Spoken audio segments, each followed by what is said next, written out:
My ex cheated, got pregnant by another man, then tried to pin me the father, so I stayed silent until one move flipped her entire world upside down. I'm a 30-year-old male now, but this whole thing started about a year ago with my ex, Rachel, a 27-year-old female. We were together for 5 years, and before that, we'd been close since we were kids. I mean, she was the only one who showed up to my 10th birthday party when everyone else bailed. That's the kind of history we had. I thought I knew her better than anyone, but wow, was I wrong. Rachel was someone I trusted with everything. She'd been there through a lot, like when I lost my job a few years back. She was my biggest cheerleader. When my dad was in the hospital, she stepped up to help my mom while I was stuck working overtime. So yeah, Rachel wasn't just my girlfriend, she was like family. We were even starting to talk about building a future together, getting married, having kids, the whole thing. I thought we were on the same page. But then, out of nowhere, I got this random message on Instagram from a girl named Zoe. At first I thought it was spam, like one of those fake accounts trying to sell something, but when I read it, I got nauseous. Zoe said she had proof that Rachel was cheating on me. At first, I was skeptical. I mean, Rachel cheating. It didn't add up. We'd been solid, or at least I thought we had. But then Zoe started dropping details that were too specific to ignore. She claimed Rachel had been seeing some guy named Liam for a while and had even told him she was pregnant. That caught me off guard. Pregnant? Rachel hadn't said a word to me about that. Still, the whole thing felt off. Who was Zoe, and why was she telling me this? I asked her straight up, "How do you know Rachel, and why are you getting involved in this?" Zoe replied, saying she wasn't a close friend of Rachel's, just someone who knows what's really going on. That didn't sit well with me. Why would someone go out of their way to expose someone else's relationship unless they had an agenda? Was Zoe trying to stir the pot for fun? Did she have something against Rachel? She said she was a friend of Liam's and found out about the affair after snooping through his phone. Apparently, she'd seen enough of Rachel and Liam's messages to piece everything together. Zoe claimed she felt bad for me and thought I deserved to know the truth. But was she really being altruistic, or was there more to it? Her timing seemed too convenient. She reached out to me out of nowhere, armed with screenshots and even a video. It was hard not to question her motives. I messaged her back saying, "Okay, you've got my attention. Show me the proof." A part of me was hoping she'd flake out or admit she didn't have anything concrete, but she didn't. Instead, she sent a string of screenshots. They were texts between Rachel and Liam, and they weren't the kind of messages you'd mistake for friendly banter. They were explicit, graphic even. Things I couldn't unsee, things that didn't just hurt, they burned. I still wasn't ready to fully buy into Zoe's story. Screenshots can be faked. People do it all the time, right? So I pressed her further. "Why are you doing this?" I asked. Her response was blunt. "Because Rachel's been playing you. Liam's an idiot, and Rachel's not as innocent as you think. Someone needs to tell you the truth." Then Zoe lost it and sent me a video.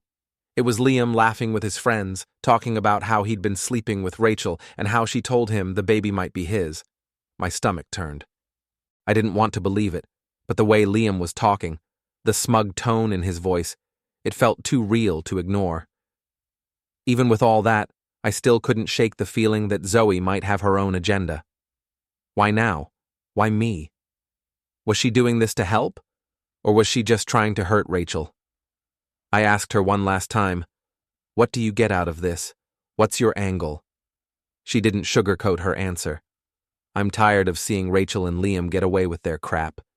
You seem like a decent guy, and you deserve to know the truth. Do with it what you want." At that point, I didn't know what to think. Zoe's story lined up, and the evidence was overwhelming, but I couldn't shake the feeling that I was just a pawn in someone else's game. Was she telling the truth, or was she out to ruin Rachel for reasons I didn't fully understand? I saved everything Zoe sent me, the screenshots, the video, her messages explaining how she knew Rachel and Liam. Whether or not I fully trusted her, I couldn't deny the weight of the evidence. Every screenshot chipped away at the Rachel I thought I knew, and every second of that video hammered home the reality I didn't want to face. I stared at my phone, my mind spinning. I wanted to throw it across the room to make all of it disappear, but that wouldn't change anything. I kept scrolling through the messages, hoping for something, anything, that would make it all make sense. But nothing did. The Rachel I thought I knew, the one who'd been my partner, my safe place, wasn't real. She'd been lying to me, sneaking around with Liam, all while pretending we were building a future together. And Zoe, whoever she really was, had blown the lid off it all.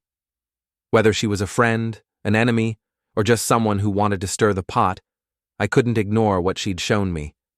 It didn't make the betrayal hurt any less, but at least now I knew the truth, or at least I thought I did. Rachel was out visiting her parents when all this went down, which gave me some time to think. I packed up her things, everything she'd left at my place, and put it in the trunk of my car. I wasn't sure how I'd confront her, but I knew I had to. There was no way I could sit on this and pretend everything was fine. When she got back later that evening, she was all smiles, like nothing was wrong. She hugged me and said she had some exciting news. She told me she was pregnant, and I felt my blood boil. I had to fake a smile and act like I was thrilled. I told her we should go out to celebrate, and she thought it was a great idea. Instead, I drove her to her parents' house. The whole ride, she kept asking why we were going there, and I just said, "We'll talk when we get inside." I needed her mom there for this because I knew Rachel was about to go full denial mode, and I wanted a witness. When we got inside, Rachel's mom glanced up from her phone. "This is a surprise. What's going on?" Rachel, still riding her delusion, chimed in. "We have some big news to share." I shook my head, cutting her off. "Nope, not the news you're expecting." Rachel turned to me, confused. "What are you talking about?" I stared her down. "I know, Rachel, about Liam, about the texts, about the baby." Her smile dropped instantly. "What are you even talking about?" Her mom leaned forward. "Who's Liam? What's he saying, Rachel?" Rachel started scrambling. "He's misunderstanding something. It's not what it sounds like." I pulled out my phone, scrolling to the screenshots. "Not what it sounds like? Then explain this. Or better yet, explain why your boyfriend's bragging about sleeping with you and knocking you up. Make it make sense." Her mom shot up. "Rachel, is this true? Don't stand there lying to me." Rachel started tearing up. "It was a mistake, okay? I didn't mean to hurt anyone." "A mistake?" I said, letting out a dry laugh. "Rachel, you carried this on for 2 years. 2 years? You don't trip and fall into a 2-year affair. That's not a mistake. It's a choice." Her mom's eyes narrowed. 2 years, Rachel? What were you even thinking? And this Liam? He's the father?" Rachel wiped at her face, mumbling. "Yes, but it's not what you think." "Stop saying that," I snapped. "It's exactly what I think. You've been lying, sneaking around, and now you want me to what? Pretend this didn't happen? Be your backup plan because he bailed? Absolutely not." Rachel threw her hands up, desperation creeping in. "I'll fix this. I'll do anything. I'll get rid of the baby if that's what it takes to make things right." Her mom started yelling at her. "What are you even saying right now?" I shook my head, disgusted. "Wow, Rachel, that's your solution? You think you can erase all of this and we'll just go back to normal? You really think I'm that stupid?" Rachel stepped toward me, pleading. "Please, I love you. I can't lose you." "You already lost me," I said, cold. I grabbed the bag of her stuff I'd brought with me and shoved it toward her. "Here, I don't want anything of yours in my house. We're done." Her mom stepped between us. "Wait, let's talk about this. Maybe we can—" "No," I cut her off. "There's nothing to talk about. She made her choices. I'm just here to make sure you know the truth. Now you can deal with her." Without waiting for a response, I turned and walked out, slamming the door behind me. I drove home in silence, feeling like my entire world had just imploded. When I got home that night, I sat in my car, trying to process everything. Rachel's tear-streaked face, her mom's angry yelling, and that unmistakable look of panic when I showed her the screenshots. All of it kept replaying in my head, like a highlight reel from the worst movie ever made. My chest felt tight, like I couldn't get a full breath. For a moment, I thought I might completely lose it, but I didn't. Instead, I just sat there, numb. Eventually, I forced myself to go inside. The house was eerily quiet, the kind of silence that felt louder than any noise. Rachel's things were gone, packed up and dumped at her mom's place, but the emptiness hit differently. This wasn't just a breakup. It was the end of a life I'd built in my head. 5 years of memories, plans, inside jokes, and dreams. All of it was shattered. I walked into the living room and stopped in my tracks. The couch caught my eye, the same one where we'd spent countless nights binging bad TV shows and eating takeout. It felt surreal, like the space didn't belong to me anymore.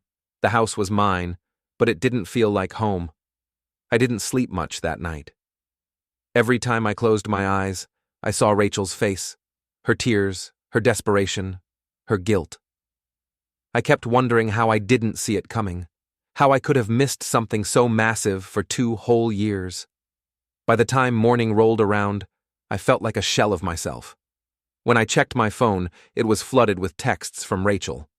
They started off as standard apologies. "Can we talk? Please call me. I'm so sorry." But by the time I scrolled through the list, they had turned desperate.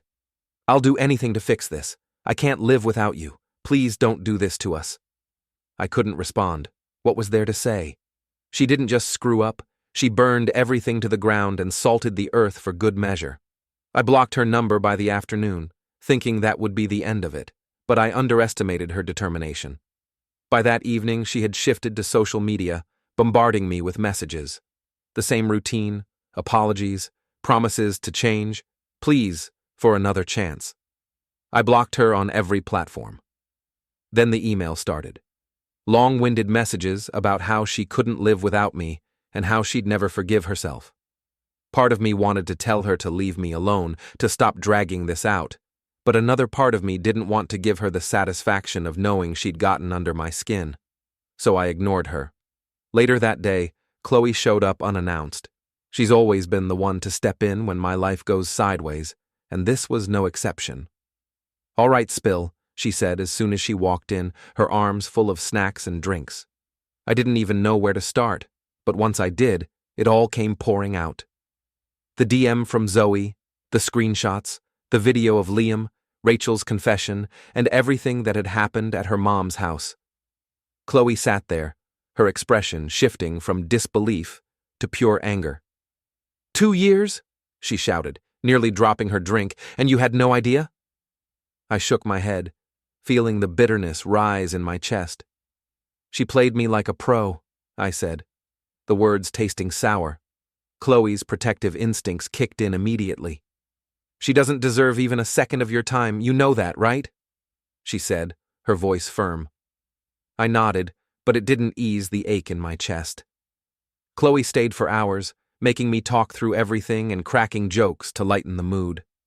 By the end of the night, she was even joking about changing my locks just in case Rachel gets any ideas. The next day, I told my mom. I had been dreading that conversation because she adored Rachel. For years, she called Rachel the perfect match and talked about how she couldn't wait for us to get married. Breaking the news felt like admitting I'd failed somehow, even though I knew deep down it wasn't my fault. When I showed her the screenshots, she just stared at them in silence for what felt like forever. Finally, she said, she cheated, her voice soft, almost like she didn't believe the words coming out of her mouth. I nodded, unable to meet her eyes. After a long pause, she shook her head and said, "I can't believe she did this to you, to us." That last part hit hard. Rachel wasn't just my girlfriend to her. She was family. My mom started venting about how much effort she'd put into building a relationship with Rachel. It was clear she felt betrayed, too, like Rachel had let the whole family down. In the days that followed, Rachel's messages slowed down. Maybe she was finally getting the hint, or maybe she was regrouping. Either way, I didn't hear from her directly, but that didn't mean the drama was over. One night, Rachel's mom called me. Her voice was heavy with embarrassment and regret. "I'm so sorry for what Rachel did," she said. "I raised her better than this. She's devastated, you know. She knows she messed up, but she's still my daughter, and I have to ask, could you at least talk to her?" I sighed, already exhausted by the conversation. "I appreciate you calling," I said, "but there's nothing to talk about. She didn't just hurt me, she destroyed everything we had. I can't come back from that." Her mom sounded defeated. "I understand," she said softly, though I could tell she was disappointed. After we hung up, I felt a mix of relief and frustration. Relief that I'd stood my ground, but frustration that the people around Rachel still thought there was a way to fix things. There wasn't. She'd made her choices, and now she had to live with them. Breaking up with Rachel was rough, but the part that hit me hardest was finding out some of my so-called friends knew about the affair and didn't tell me. They had front row seats to the betrayal and decided to keep quiet. It wasn't just Rachel who stabbed me in the back. It felt like a whole group of people I trusted had turned against me. I found out through bits and pieces after the breakup. One friend, Sam, slipped up during a conversation a few weeks later. He mentioned how he always thought Rachel and Liam had too much chemistry. Too much chemistry? What the hell does that even mean? I pressed him, and it turned out he had seen them getting a little too cozy at a party months before I found out. He didn't think to tell me, I asked. I didn't know for sure, he stammered, and I didn't want to stir up drama if it was nothing. I didn't buy that excuse. If the roles were reversed, I'd have told him in a heartbeat. It felt like everyone had just decided I wasn't worth the hassle of honesty. It wasn't just Sam either. A couple of mutual friends admitted they'd heard rumors but didn't think it was their place to get involved. Their silence felt like another layer of betrayal. If that random girl hadn't slid into my DMs out of nowhere, I'd probably be raising a kid that's not even mine, thinking I'm some stand-up dad while she kept sneaking around with her side guy. Fast forward a year, and I was finally starting to move on. I had started to feel like myself again. I was going out with friends who actually cared about me, focusing on work, and even dipping my toes into dating. Life wasn't perfect, but it was stable, and I was okay with that. Then, recently, out of nowhere, Rachel messaged me. The first time, it was just a simple, "Hey, can we talk?" I didn't even open it. I blocked her immediately. Whatever she had to say, I didn't need to hear it. A few days later, though, she showed up at my door. I saw her through the doorbell camera before she even rang the bell, and I won't deny she looked awful, messed up, a far cry from the Rachel I used to know, the one who always seemed so put together. I didn't open the door. I didn't even step outside. I spoke to her through the camera. "What do you want, Rachel?" I asked, trying to keep my voice steady. She looked directly at the camera, her eyes welling up. "I just need to talk to you," she said, her voice cracking. "Please, let me in." "No," I said flatly. "You've got no business being here. Say what you need to say and then leave." She started crying, which I'll admit made me feel a little uncomfortable, but then she said that Liam had ghosted her. Apparently, he disappeared shortly after their kid was born, leaving her to handle everything on her own. To make matters worse, her parents had kicked her out, saying they were tired of cleaning up her messes. "I don't know where else to go," she sobbed. I thought maybe you could help me." That was it. I felt whatever pity I had bubbling up vanish in an instant. "Help you?" I repeated, my voice dripping with disbelief. "You want me to help you take care of the kid you had with the guy you cheated on me with? Are you serious right now?" "Please," she begged. "I don't have anyone else." I stared at her through the camera, trying to process the audacity of what she was asking. This was the same woman who lied to my face, betrayed me for 2 years, and expected me to pick up the pieces of her broken life like nothing happened. "Rachel," I said, my voice cold, "you made your choices. You chose Liam. You chose to lie. And now you're dealing with the consequences. That's not my problem. It hasn't been my problem since the day I packed your things and drove you to your mom's house." She started crying harder, but I wasn't moved. "You need to leave," I said firmly, "and don't come back. Don't message me. Don't call me. As far as I'm concerned, you don't exist anymore." For a moment, she just stood there, looking at the camera like she was waiting for me to change my mind. When I didn't, she finally walked away, still sobbing. After she left, I sat down on the couch, my mind racing. Part of me felt guilty for being so harsh, but another part felt like it wasn't harsh enough. What did she think was going to happen? That I'd open the door, hug her, and agree to play dad to Liam's kid? The audacity was unbelievable.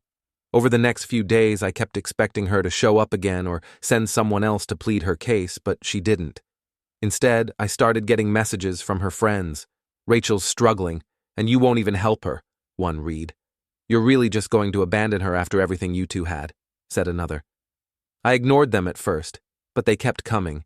It was like her friends were trying to guilt me into taking her back. They called me heartless, selfish, and every other name you can think of. Some of them even brought up our history, saying I owed it to her because of all the years we'd spent together. But here's the thing. Rachel wasn't just someone I dated for 5 years. She was someone who betrayed me in the most personal way possible. She didn't just hurt me.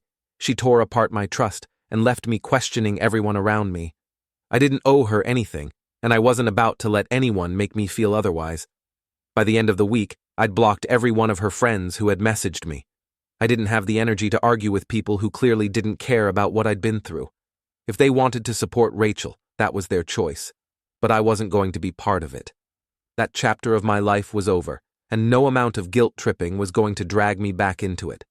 However, Rachel didn't stop, and neither did her friends. After she showed up at my door and I shut her down, it was like a switch flipped. They doubled down, flooding my socials, calling me names and throwing guilt trips left and right. "You're such a coward for leaving Rachel when she needs you most," one message read. Another said, "You're less of a man for not stepping up." The entitlement in their words was mind-blowing.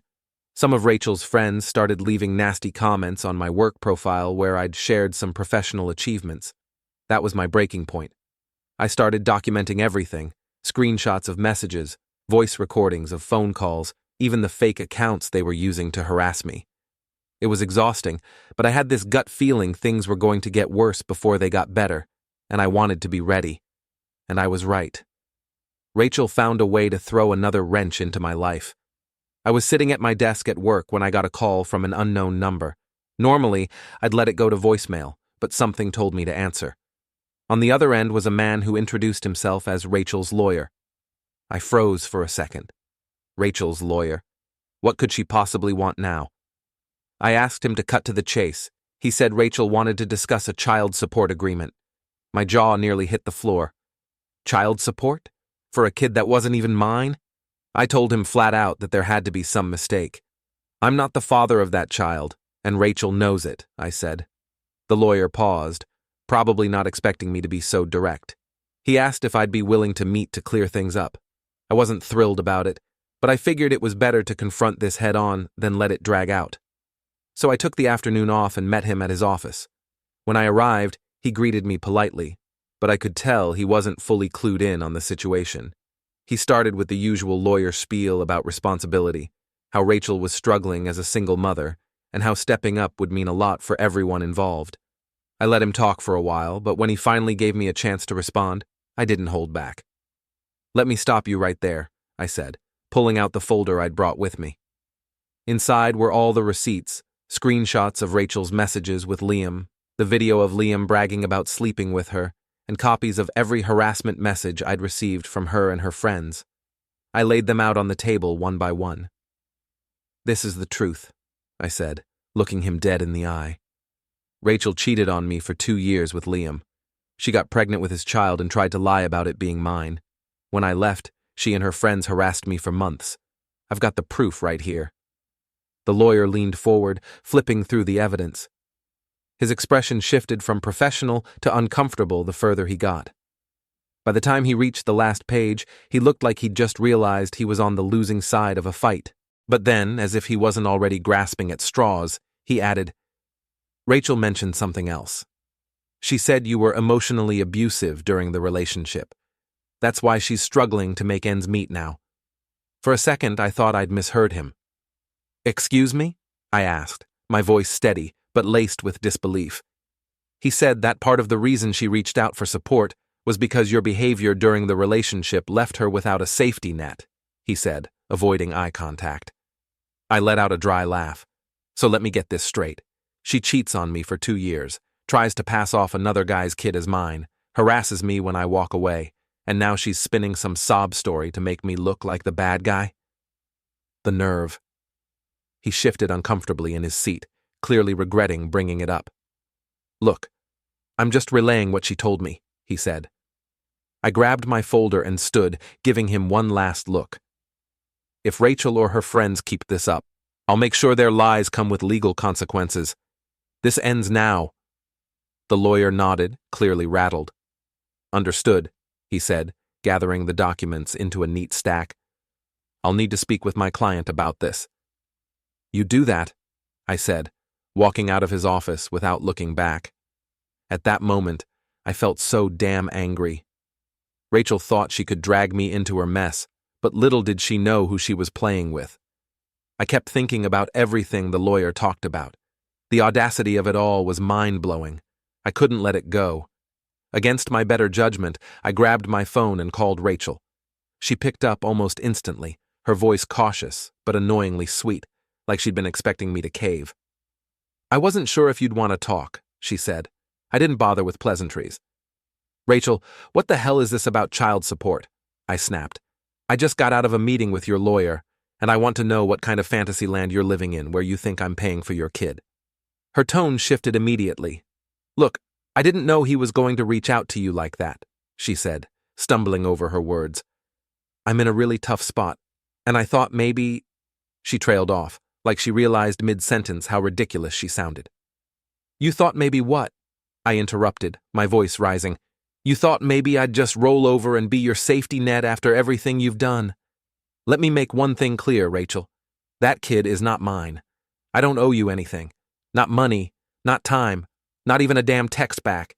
You made your choices, and you don't get to drag me into your mess because Liam bailed on you." She let out a shaky breath, and I could hear her trying to hold it together. "I didn't mean for it to go this far," she said quietly.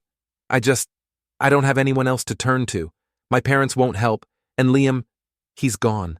I'm doing this all on my own." I laughed, cold and bitter. "And whose fault is that, Rachel?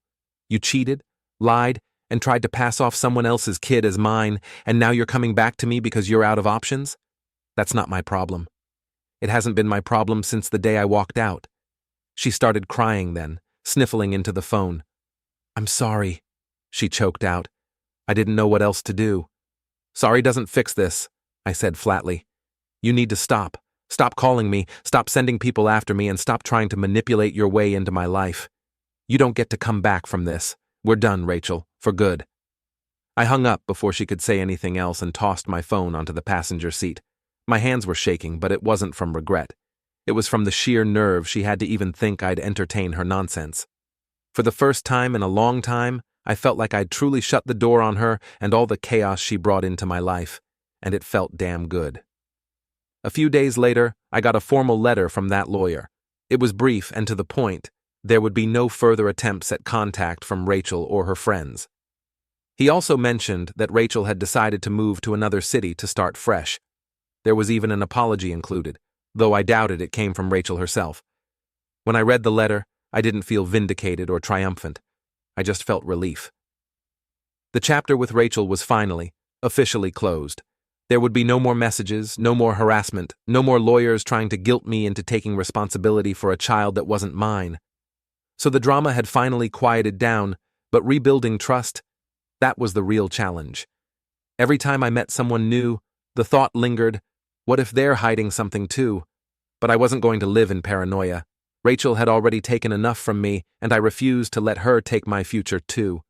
I focused on what I could control, hitting the gym, throwing myself into work, and spending time with people who actually cared about me.